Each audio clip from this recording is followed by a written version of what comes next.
Hello students, क्या हाल चाल। उम्मीद करते हैं स्वस्थ होंगे, मस्त होंगे और अपनी पढ़ाई कंटिन्यू किए होंगे आप लोग। तो देखिएगा, हम लोग पढ़ रहे थे बहुपद। बहुपद के बाद फिर हमने पढ़ा दो चर वाले रैखिक समीकरण। दो चर वाले रैखिक समीकरण में हम लोग कुछ क्वेश्चन कर ही लिए थे, क्योंकि आपको मैं थोड़ा थोड़ा डोज दिया जा रहा है जिससे आप थोड़ा सा जान जाएं, फिर आगे क्वेश्चन सॉल्व करें। आपको कुछ होमवर्क भी दिए थे हम। इसका ये वाला जो क्वेश्चन है, पिछले वीडियो में मैंने होमवर्क दिया था, तो उम्मीद करते हैं कि आप किए भी होंगे, और नहीं किए होंगे तो हम तो कराएंगे ही, ठीक है। तो चिंता करने की बात नहीं है, तो क्योंकि आप थोड़ा थोड़ा पढ़ते रहेंगे तो आपकी जो कहते हैं ना टेंशन, यहाँ थोड़ा आराम मिलेगा। क्योंकि जब एग्जाम आता है तो एग्जाम में एक ही बार धड़धड़ा के हम लोग पढ़ते हैं तो क्या होता है, उसमें सर में दर्द हो जाता है, राहत रू और नवरत्न हिमगंगे लगाओगे कोनो काम नहीं आएगा। इसीलिए मैं कह रहा हूँ कि क्या करो, थोड़ा थोड़ा पढ़ते जाओ। थोड़ा थोड़ा पढ़ने का मजा ही कुछ अलग है, क्योंकि एक समय ऐसा आएगा कि सब तैयार हो जाएगा और पता भी नहीं चलता है कि हम पढ़े कब कि पूरा तैयार हो गया। तो इसलिए थोड़ा थोड़ा ही पढ़िए। कि इसमें दिया क्या है, समीकरण 2x + y/7 के 4 हल कीजिए।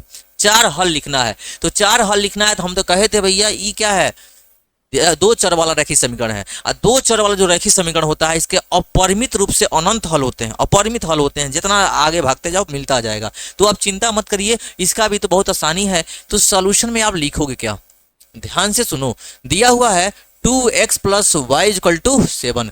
इसका बोला है 4 हल बताइए। तो x का मान रखो, y का मान निकलता जाएगा, फिर x का मान चेंज करो, y रखता जा। आप स्टार्ट कर सकते हो। सबसे पहले मैं पुट कर रहा हूं पहले वाले में। देखो, ये हो जाएगा हमारा इक्वेशन नंबर फर्स्ट। मान लीजिएगा यहां करना क्या, x बराबर 0 रखने पर। x बराबर 0 रखने पर, जब x बराबर 0 रखोगे तो क्या होगा, जैसे कहने का मतलब रखने पर, तो कई बच्चों को हमने देख रहे हैं कि उनको कह लें 0 रखो ना, तो रख भी नहीं पाते हैं। कई ठो रखेंगे 0 तो कह देंगे 20 हो गया। इसलिए थोड़ा सा आप अपनी जो एक कमियां हैं, बेसिक चीज़ें हैं, उनको थोड़ा आप इंप्रूवमेंट करेंगे। इंप्रूवमेंट करते करते सही हो जाएगा। बस कुछ ही दिनों में हम लोग 10th में पहुंचने वाले हैं, और एग्जाम खत्म होने के बाद, ठीक है, फरवरी मार्च के बाद। तो इसलिए आप ध्यान से सुनना, बेसिक चीज़ें आपका क्लियर होना चाहिए। अगर आपको बेसिक चीज़ों में भी डाउट है, एडिशन मल्टीप्लिकेशन कैसे क्या होता है, तो जरूर बताइए कमेंट करके। मैं आपको जरूर वो भी चीज़ें समाधान करने का कोशिश करूंगा। 2x + y = क्या दिया जी, 7। x = 0। यहाँ देखो 2 × x का मान दिया है 0 प्लस y बराबर क्या दिया है जी, 7। देखो 2 से गुणा करेंगे 0 में तो हो जाएगा 0 प्लस y बराबर हो जाएगा 7। तो y की वैल्यू क्या हो जाएगा, 7। ये देखो, तो पहला इसका हल हो जाएगा। पहला इसका हल हो गया, x कामा y = आ गया। x कितना है जी, 0, y कितना आ गया, 7। पहला हल हो गया। कितना आसान है, खाली पुट तो करना है, 0 रख लो। अब कहोगे सर हम भी कर सकते हैं, बिल्कुल कर सकते हो। x का मान 1 रख लो, 2 रख लो। तो कहोगे सर 1 कहाँ रख रहे हैं, आसान कहाँ रख रहे हैं, आप भारी रखिए, 10, 20, 50 रखिए। तो आपकी मर्जी, जो मन करे वो रख सकते हो। चिंता करने की बात नहीं है। हम तो आसान वाला करके दिखा दे रहे हैं आपको कि स्टार्टिंग करना 0 से, 1 से, 2 से, 3 से, 4 से, क्योंकि ए स्टार्टिंग ही पॉइंट ए से करेंगे। अब तुम एक के बाद 10 या 20 तो रखोगे नहीं, तो आप 0, 1, 2, 3 रखना ही। अब पहला दूसरा सॉल्यूशन बता रहा हूं, x बराबर 1 रखने पर। जब x बराबर 1 रखोगे तो ध्यान से सुनना, यही इक्वेशन है हमारा। ये हो जाएगा 2 × x की वैल्यू 1 प्लस में हो जाएगा y = क्या हो जाएगा, 7। रख लिए ना। अब जैसे ही आप रख लोगे तो ध्यान से सुनना, ये 2 × 1 + y = क्या दिया है, 7। 2 × क्या होता है जी, 2 प्लस y = क्या हो जाएगा, 7।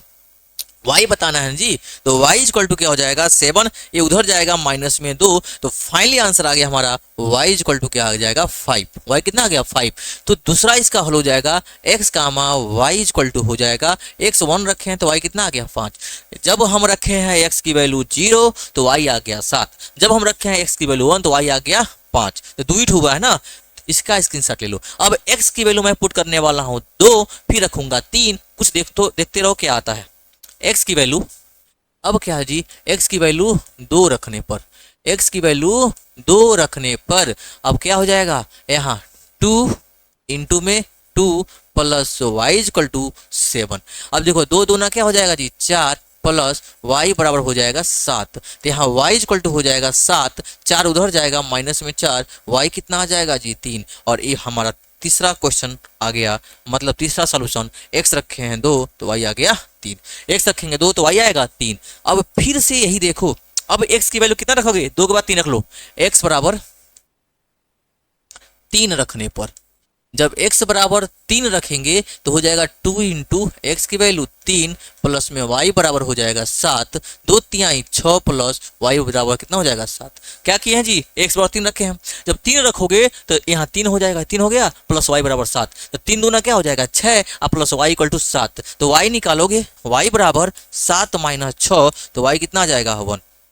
खत्म, गेम में खत्म हो गया। लो भाई यहाँ से अब x कामा y जो चौथा इसका हल हो जाएगा, x की वैल्यू कितना रखे हैं 3, तो y आ गया 1। इस तरह से हमारा ये कितना सॉल्यूशन हो गया, 4 सॉल्यूशन हो गया। कैसे बताओगे आप, तो x कामा y पहला आया है 0,7, दूसरा आया हुआ है हमारा 1 कामा कितना आया था जी 1,5, तीसरा आया है मेरा 2,3 और चौथा आया हमारा 3,1। ये हमारे 4 सॉल्यूशन होंगे इक्वेशन के। बहुत ही आसान है, तो कहने का मतलब ये है आसान इसलिए है खाली मल्टीप्लिकेशन आना चाहिए और माइनस आना चाहिए, प्लस आना चाहिए। इतना आ गया तो 2 चर वाले रखी समीकरण आसान है, क्योंकि सबसे सस्ता यही चैप्टर है। ठीक है जी, चलो इसका आप स्क्रीनशॉट ले लो, पहले खींचो इसको, ये ले लो, हो गया।